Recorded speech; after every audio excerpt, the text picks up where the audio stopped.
Picture this, a time when black and white flickered with the magic of the silver screen, a world untouched by the glitzy extravagance of modern cinema. In the midst of this celluloid dreamscape, there emerged a gem, a cinematic treasure that etched itself into the hearts of those fortunate enough to witness its glory. It was the year 1938 when In Old Chicago first graced theaters, a tale that whisked audiences away to a bygone era, a chronicle of a city's evolution painted with the brushstrokes of drama, love, and tragedy. Do you remember the first time you embarked on this journey through time? The crackle of anticipation as the projector whirred to life, the silver screen illuminating with the hustle and bustle of 19th century Chicago. Perhaps you were captivated by the Sullivan brothers, their tangled destinies unfolding against the backdrop of a city on the cusp of transformation. Or maybe it was the sweeping devastation of the Great Chicago Fire that left an indelible mark on your memory, the flames dancing with an almost hypnotic fervor. In the quiet moments that followed, when the credits rolled and the theater lights slowly regained their brilliance, did you find yourself reflecting on the fragility of life and the resilience of a city that rose from the ashes? Such is the power of In Old Chicago, a film that transcended its time and medium to become a whispered memory in the hearts of generations. And now, as we gather the threads of history and nostalgia, let's delve into the lesser-known tapestry of facts that intertwine with this classic. From behind-the-scenes anecdotes to the quirks of production, each detail adds a layer of richness to the cinematic experience. So, let the curtains rise once more as we uncover the hidden gems that make In Old Chicago shine even brighter. Borrowed elegance, the untold stories behind the costumes of In Old Chicago and the glitz and glamour of Hollywood's golden era, movie-making often concealed its secrets behind the silver screen. In Old Chicago, the 1938 cinematic spectacle directed by Henry King was no exception. While King officially claimed the director's chair, an unsung hero emerged in the form of H. Bruce Humberstone. This contract director helmed a separate unit dedicated solely to the film's fiery and breathtaking special effects sequences. As the Windy City blazed, Humberstone orchestrated the inferno that would forever imprint on viewers' minds. Yet, a lesser-known saga unfolded off-camera, tucked in the folds of history. In a peculiar twist, Western costumes, responsible for dressing the extras, found itself in a wardrobe predicament during the movie's fiery crescendo. The flames demanded more extras and period-appropriate attire than the costume house could readily provide. In a nationwide scramble, the studio had to cast its net wide, seeking proper costumes from various costumiers across the country. A patchwork of borrowed elegance emerged as extras from distant corners arrived clad in borrowed threads. This tale of resourcefulness amidst the flames speaks to the grandeur of the production. Delving deeper, an intriguing correction emerges. History unburdens itself from myth. The real Mrs. O'Leary, often synonymous with the legendary Chicago Fire, bears a name that diverges from the common lore. While Molly O'Leary has nestled into our collective memory, it's the lesser-known Catherine O'Leary who wrote her name onto history's pages. This correction not only rights the historical wrong, but adds a layer of authenticity to the narrative spun by the film. As the reels of In Old Chicago unspooled, these intricate threads wove together a tapestry of Hollywood ingenuity, where borrowed costumes brought characters to life. Fiery spectacles were choreographed by an uncredited hand, and historical facts were restored to their rightful place. Beyond the leading roles and dramatic scenes, these hidden anecdotes shimmer like gems waiting to be unearthed, inviting us to gaze beyond the celluloid and glimpse the stories that time almost forgot. Darryl F. Zanuck's response to MGM's San Francisco, In Old Chicago, aimed to rival its success. Zanuck sought Clark Gable and Jean Harlow, but MGM's Louis B. Mayer declined the loan. During Alice Faye's Carry Me Back to Old Virginie scene, she flaunted the same $1,500 jeweled stockings from on the avenue.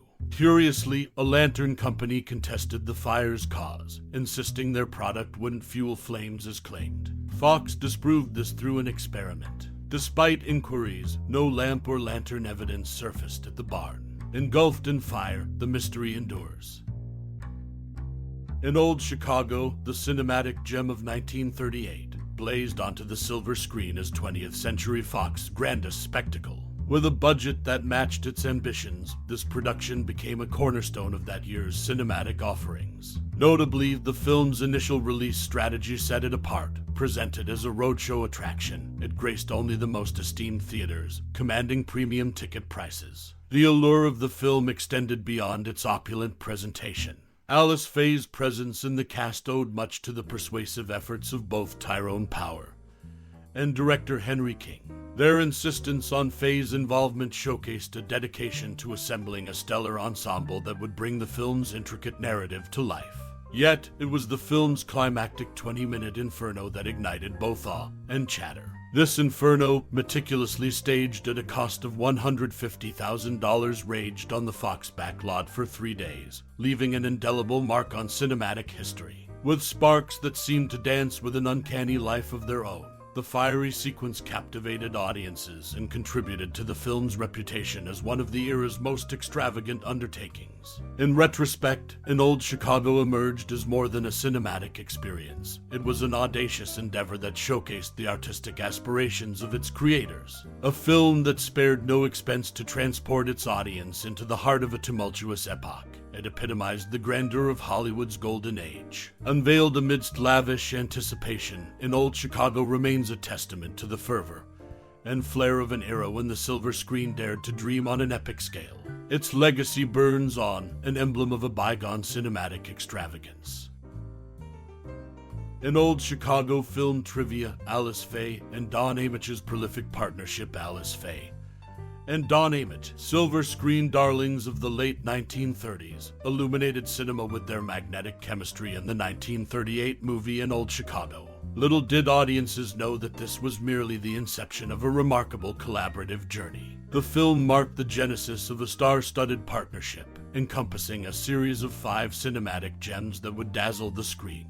Their subsequent collaborations included You Can't Have Everything, Alexander's Ragtime Band, Lillian Russell, and That Night in Rio, each an emblem of their undeniable on-screen rapport. Publicity for An Old Chicago initially touted Niven Bush's tale as the O'Learys, a catchy moniker that aimed to captivate audiences. Curiously, legal archives reveal no evidence of such a story title in the film's creation. 20th Century Fox, it appears, concocted this fanciful name post-scriptum, hoping to infuse the narrative with added allure. This intriguing revelation underscores the art of marketing, where fiction can meld with fact to craft a more enticing narrative. Alice Brady, recognized for her stellar performance in My Man Godfrey, etched her name in the annals of Hollywood history with an unprecedented feat. The luminous actress secured back-to-back Oscar nominations, a testament to her exceptional talent and unyielding dedication.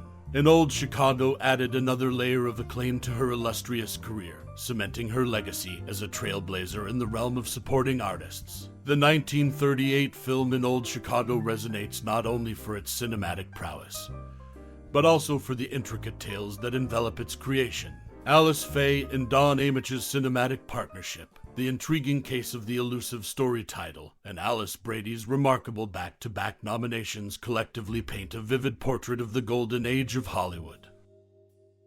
Footage from An Old Chicago finds a fiery sequel in Call Northside 777. The 1938 film An Old Chicago has left an indelible mark on cinema history, not just for its riveting narrative, but for an unexpected role it played in another production. A movie directed by Henry King is a tale of ambition, love, and the catastrophic Great Chicago Fire. Yet, its influence stretched beyond its runtime.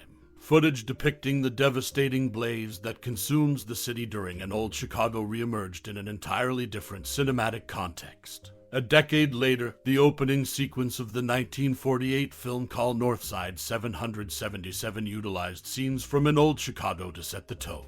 This unexpected connection highlights the lasting visual impact of the earlier movie's fiery sequences. But An Old Chicago wasn't just a visual spectacle. It shared thematic elements with its contemporary disaster film, 1936 Seconds San Francisco. Perhaps responding to the success of MGM's disaster-themed endeavor, An Old Chicago takes a similar approach. The much-anticipated Chicago fire, akin to the earthquake in San Francisco, unfolds only in the closing moments, building suspense and drama. The parallel doesn't stop there. Both films delve into the complexities of human emotion, intertwining romance and betrayal. A common thread emerges in the form of a cabaret-singing female lead, a character archetype that adds both glamour and depth to the narratives. In Old Chicago and San Francisco capture a moment in cinematic history when disaster epics gripped audiences' imaginations. The films not only depicted cataclysmic events, but also explored the intimate lives of their characters, creating a multidimensional viewing experience. In Old Chicago stands as a testament to the power of film to evoke emotions, transport audiences to another era, and unexpectedly find its flame flickering in the celluloid of future creations.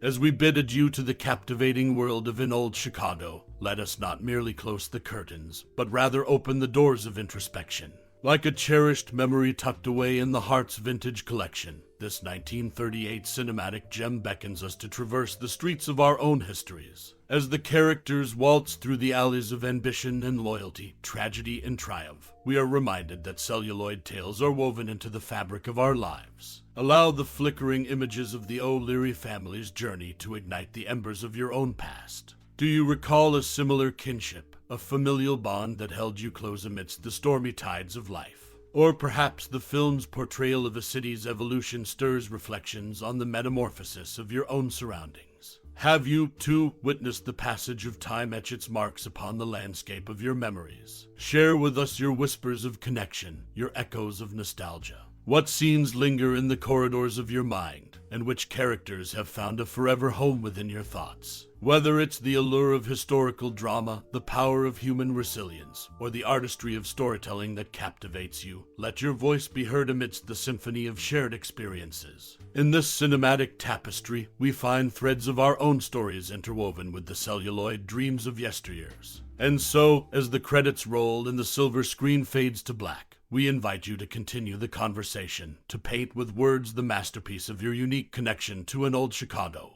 Thank you, dear reader, for embarking on this journey of reflection and remembrance. Your time and interest are the brushstrokes that bring life to the canvas of shared narratives. Until we meet again to explore new horizons of thought and expression, keep the spirit of storytelling alive.